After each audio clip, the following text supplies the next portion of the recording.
शक एक ऐसा शब्द जिसने ना जाने कितने परिवार उजाड़ दिए, ना जाने कितनी ज़िंदगियाँ तबाह कर दी। लोग शक में अपने परिवार को उजाड़ देते हैं, अपनी हँसती-खेलती ज़िंदगी उजाड़ देते हैं।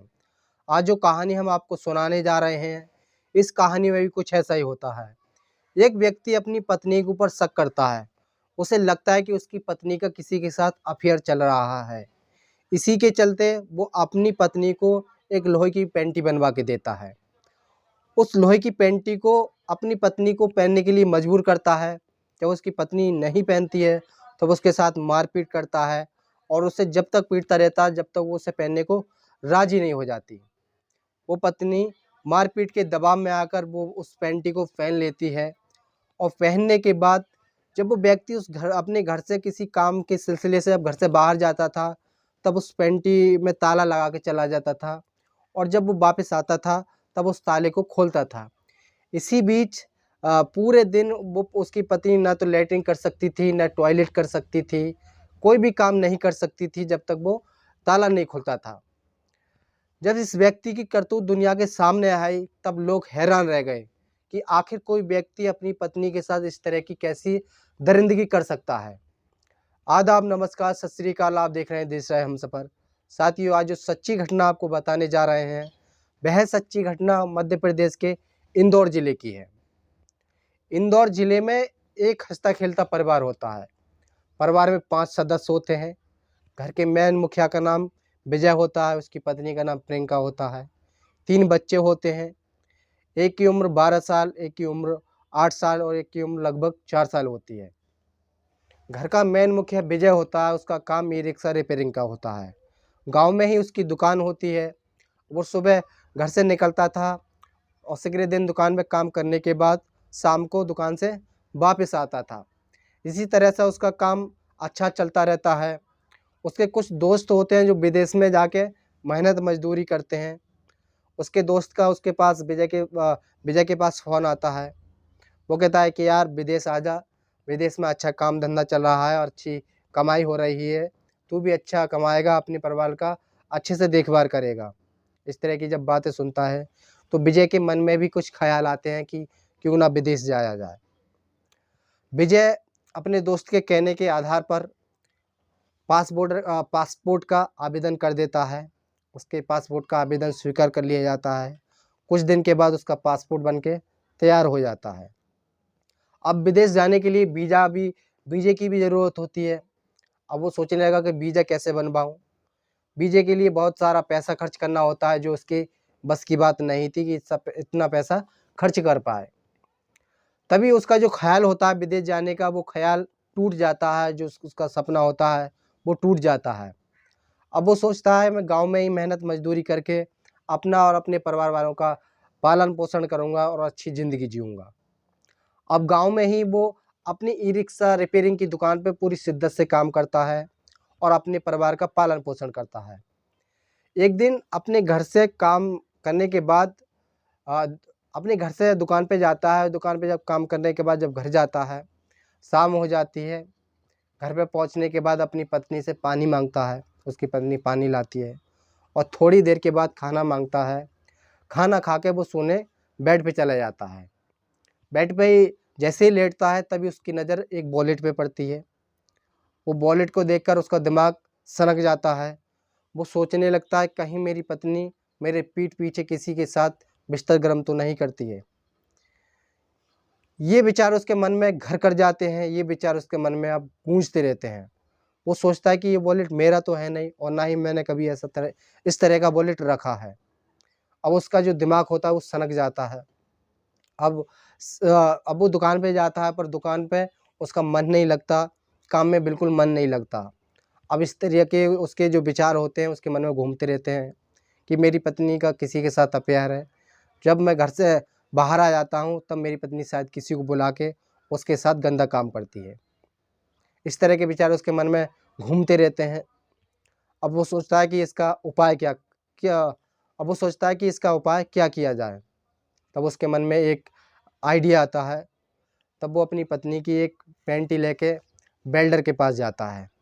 वेल्डर से कहता है कि मुझे इस पेंटी की साइज़ की एक लोहे की पेंटी चाहिए। तो वेल्डर कहता है कि पैंटी तुरंत तो नहीं मिलेगी, 2 दिन के बाद मैं इसे बना के दे दूँगा। विजय वो होता है, राज़ी हो जाता है और 2 दिन के बाद उस पैंटी को लेकर घर आ जाता है। घर आने के बाद अपनी पत्नी से कहता है कि तुम्हारा किसी के साथ अफ़ेयर चल रहा है, मुझे ऐसी आशंका है, ऐसा शक है। तो उसकी पत्नी कहती है तुम्हारा दिमाग ख़राब हो गया, इस तरह के आरोप लगाने की तुम्हारी हिम्मत कैसे हुई? तो विजय कहता है कि अगर तुम्हारे साथ किसी के साथ अफ़ेयर नहीं चल रहा है, तो मैं ये पैंटी बनवा के लाया हूँ, इस पैंटी को तुम्हें पहनना होगा। वो जब पैंटी को देखती है, तो उस पैंटी का विरोध करती है, वो पहनने से इनकार कर देती है। विजय उसके साथ मारपीट करता है। मारपीट करने के बाद उसकी पत्नी जो प्रियंका जो होती है, वो मान जाती है और पैंटी को पहन लेती है। अब विजय जब अपने घर से दुकान पे जाता था, तब उस पैंटी में ताला लगा के जाता था और जब दुकान से घर को वापस आता था, तब उस पैंटी का ताला खोलता था। इसी बीच सगले दिन ना तो उसकी पत्नी टॉयलेट कर सकती थी, ना लैट्रिन कर सकती थी, कोई भी क्रिया वो नहीं कर सकती थी, जब तक उसका पति उसका ताला ना खोल देता था। इसी तरह से काम चलता रहता है, समय बीतता रहता है। वो जब घर से कहीं रिश्तेदारी में जाता था, तब भी वो ताला लगा जाता था और जब वो वापस आता था, तब ताले को खोलता था। इसी तरह से बीतते-बीतते लगभग 4 साल हो जाते हैं। अब प्रियंका सोचने लगती है कि इस तरह के जुल्म में कब तक सहूँ? इससे अच्छा है कि मैं मौत को गले लगा लूँ। उसके मन में इस तरह के विचार आते हैं और घर में रखी चूहे मारने की दवा को वो खा लेती है और खाते ही कन वो बेहोश हो जाती है। बेहोश जैसी होती तभी उसके मुँह से जो झाग निकलने स्टार्ट हो जाते हैं। जब झागों को उसकी बेटी देखती है तो वो घबरा जाती है। पास में रह रहे उसके चाचा अपने चाचे के पास जाती है और चाचा को पूरी बात बताती है। चाचा तुरंत मौके पर पहुंच जाता है और अपनी भाभी को लेके आनन-फानन में हॉस्पिटल पहुंच जाता है। हॉस्पिटल में डॉक्टर उसे भर्ती कर लेते हैं और इलाज की प्रक्रिया जो चालू हो जाती है। इस बीच उसका चाचा अपने भैया को फ़ोन कर देता है। विजय भी कुछ देर के बाद मौके पर पहुंच जाता है। जब डॉक्टर उसके यूरिन में एक ट्यूब लगाने की कोशिश करते हैं, जब उसके कपड़े हटाते हैं, तो वो देख के हैरान हो जाते हैं कि जो महिला पहन रही होती है, एक लोहे की पैंटी पहन रही होती है, जो कमर में पूरी तरह से बहुत ज़्यादा जख्म बना चुकी होती है। ये नज़ारा देखकर पुलिस वाले घबरा जाते हैं। वो सोचने लगते हैं क्यों ना पुलिस को इत्तला की जाए, इसके साथ इस तरह की क्रूरता की गई है। पुलिस वाले थोड़ी देर के बाद मौके पर पहुंच जाते हैं। मौके पर पहुंचने के बाद उस महिला की स्थिति देखते हैं, तो उनकी भी रूह काँप जाती है। महिला से पूरा मामला पूछते हैं, क्या बात हुई, इस तरह की बर्बरता किसने की है तुम्हारे साथ? तो महिला से पूछा जाता है पर महिला बताने को तैयार नहीं होती है। काफ़ी कोशिश करने के बाद महिला बताने के लिए तैयार हो जाती है और वो बताती है कि ये क्रूरता किसी और ने नहीं बल्कि ये दरिंदगी मेरे पति ने की है। उसके पति को पकड़ के पुलिस वाले थाने लाते हैं। जब उससे सख्ती से पूछताछ की जाती है, तो अपना गुनाह वो कबूल कर लेता है। वो बताता है कि एक दिन मैं घर से जब दुकान पे गया था और काम ख़त्म करने के बाद जब घर आया था और जैसे ही मैं खाना खाने के बाद बेड पे गया था, तभी मुझे वॉलेट मिला था, जो कि वॉलेट मेरा नहीं था, किसी और का था। मुझे शक ये था कि मेरी पत्नी का अफ़ेयर किसी और के साथ चल रहा है, जो मेरे पीठ पीछे किसी और के साथ बिस्तर गरम करती थी। इसीलिए मुझे पूरा शक था। ये विचार मेरे मन में जो बार-बार आते थे, मैंने सोचा इसका उपाय किया जाए। तभी वो एक वेल्डर के पास जाता है और इस तरह की एक पैंटी बनवा लाता है। पैंटी जब उसकी पत्नी नहीं पहनती है तब मारता है, पीटता है, आखिर में उसकी पत्नी उसे पहनने के लिए मजबूर हो जाती है और पहन लेती है। जब वो व्यक्ति घर से बाहर जाता था तो ताला लगा देता था और जब आता था तभी ताला खोलता था। इस तरह की बात सुनकर पुलिस वालों के रोंगटे खड़े हो गए, उनके पैरों तले मानो ज़मीन खिसक गई। पुलिस वालों ने उस व्यक्ति के खिलाफ गंभीर धाराओं में मुकदमा दर्ज करने के बाद उसे जेल भेज दिया जाता है। साथियों, कहानी को सुनाने का मतलब किसी को परेशान करना नहीं है, किसी का दिल दुखाना नहीं है।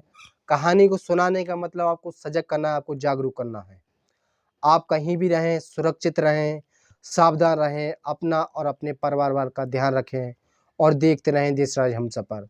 सबक एक को सीख हम सबको। जय हिंद, जय भारत।